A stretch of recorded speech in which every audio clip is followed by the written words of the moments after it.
This is Tony Cooper, and I'm just sitting down.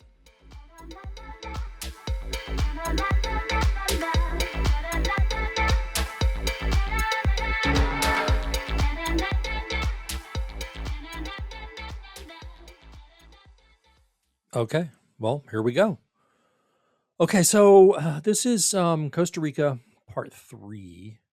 Part three took place on February 20th of 2023. It was a Monday.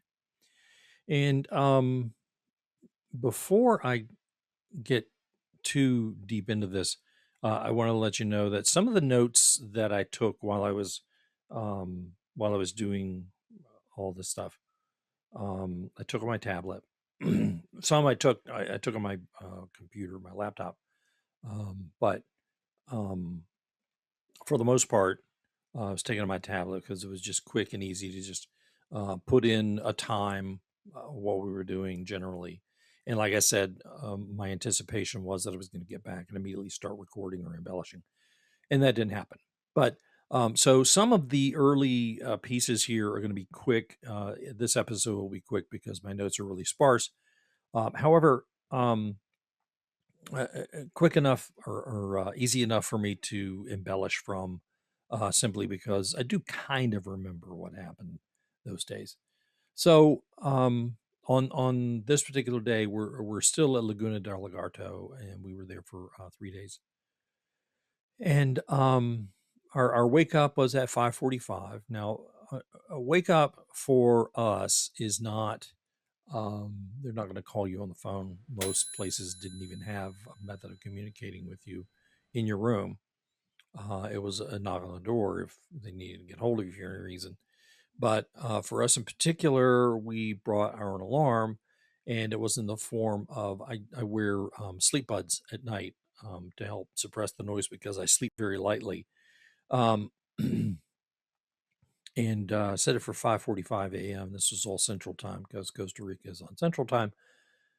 And man, by the time you get up, you throw some clothes on, you head out to the deck with your camera and you start shooting stuff because the birds. I mean, the birds are just starting to come in within the next you know 10, 15, 20 minutes. They're getting ready to get the food that's being put out for them, to come in and show off.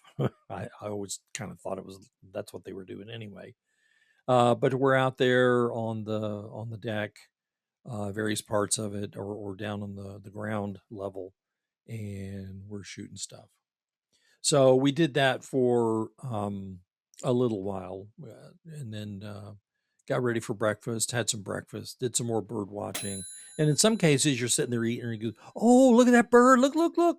And you're over there taking pictures of that because it's well, first of all, it's the second full day there, and we're gobsmacked with all of the wonderful opportunities that are presenting themselves as we go. Um, and the cool part about that is that there's no, you know, nobody nobody is going to fuss at you for say, "Oh, look at that kind of thing," because they're all doing the same thing. Everybody's kind of doing the same thing. They all want to see all the great birds and other attractions. But so right after that, after breakfast and a little bit more bird watching, there was an opportunity for everyone to go down, and it was really just around the corner. It was like a 5-minute drive from where we were staying. Um, but it was easier to drive down than walk down because there's one hill that's particularly steep, and the roadway walkway area was a little bit perilous, but not terrible.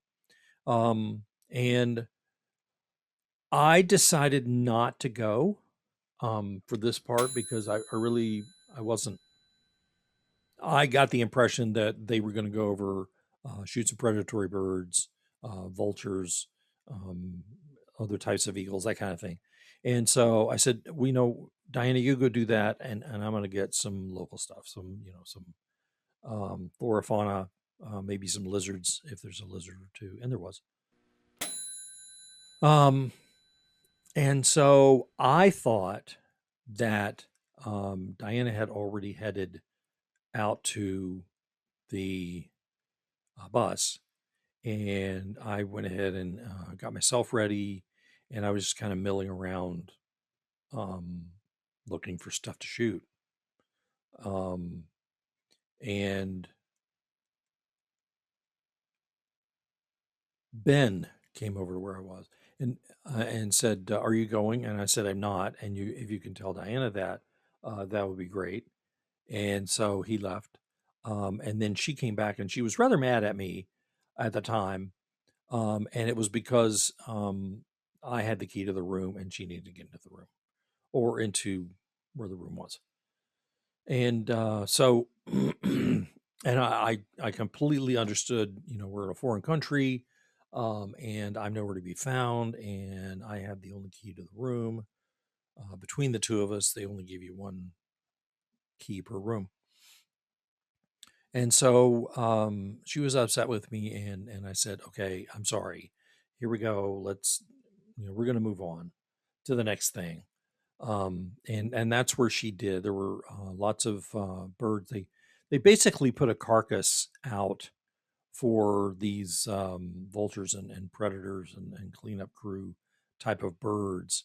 And they were there for, I'd say, a good hour and a half or so, maybe two, before they came back. And I had found, just randomly on the sidewalk, there's a small lizard, and I photographed that, and some flowers around the grounds, and generally just kind of took it all in. I didn't try to go back to the room and rest or whatever. Um, I just didn't go to where they were going. So when they get back and everybody kind of settles in, and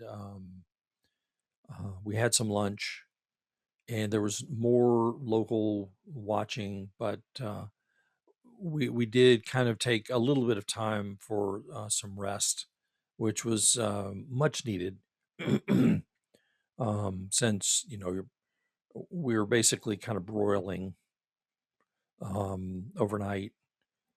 And then dinner rolled around, and like I said, my notes are really sparse here, so there's not a whole lot of talking about, not a whole lot of talk about what it is that were doing during that time in the intermediate. But for the most part, we spent a lot of time out on the deck or down on the grounds, wandering around, looking for stuff to photograph, because that's what we were there for. We were there to take pictures. Um, by the time that dinner rolled around, and dinner was usually by like 6 or 7 every day, um, everybody was kind of rested. A lot of people had kind of done their own thing. They've either sat out on the deck or on one of the side decks, where there's some great vantage points, to photograph a lot of different stuff. Um, by the time dinner rolled around, everybody was ready to just kind of get together, talk about their day and how things went. Um, but one of the things that they started to do, um, after every meal, or at the end of every meal, before we all retired to our rooms, is the tropical birding Ben, who um, basically provided us with everything that we thought we would need, or he thought we would need. Um, is he had presented this book, and these are all the things you're probably going to see, or not. But these are all a list of all the things that are probably in the country that are possible to see. And it was well done, in my opinion. It wasn't printed quite to his specifications, because it was vertical and it was supposed to be horizontal, or horizontal and it was supposed to be vertical, something like that. But either way, it worked out, because by the third or fourth day, everybody got used to the fact that it was formatted a little bit different than was expected. But the objective was to chronicle whether you photographed a particular bird or birds, or if you just saw it and didn't get a chance to photograph it. And for that particular opportunity, but there was a little code system and Diana made our notes. And of course, we would always try to back up her cards, especially, and mine. I mean, we did back up my cards, but we definitely wanted to back up hers. And we were using at the time, we were using these. These are the Sony Tough cards, and I realize that it's not in focus, but these are the Sony Tough cards. We had 128 gigabyte cards, and the Sony cameras they were using had 2 slots, so we would have a rollover if we ran out of room on the first card.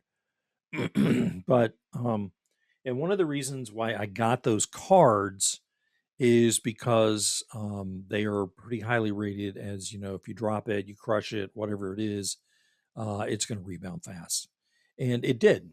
We didn't throw them against the wall to test our theory, but everything stayed on these cards because even though we backed up our cards, we also did not empty our cards. We did not reformat our cards.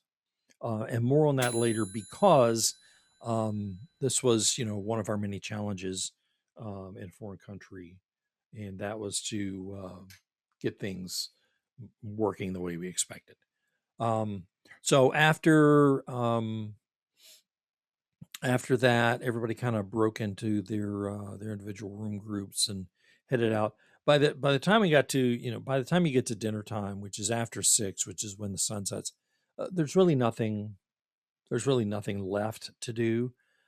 Yes, there were opportunities for you to sit out on the deck with a cool drink, and there were things there like hammocks, hammock chairs, just chairs in general. So we had no issues sitting out on the deck. We just put a little sunscreen, just put a little mosquito spray on just to keep those guys away. And sure enough, we were protected. And then off to bed, shower if we needed to, and then headed off to bed, and that was the end of our day. Now, before I go on this one, and that's really all I have to say, I wanted to point out or remind you that there are going to be, I don't know why I keep pointing over there. What the hell is over there? Was it my ear or something? I wanted to point out that once again, here's my email address. If you have any questions about anything that you see or want to see, please let me know. But in addition to that, at the end of this video will be highlights of the pictures that we took on our on that Monday, the 20th, in Costa Rica. A lot of amazing animals, of course, and Diana's skill and timing just continued to blow me away at the time, and it's only gotten better since then. I mean, it's been more than a year and a half now, and she continues to stun me with some of the things that she's photographed just in the year since we went to Costa Rica.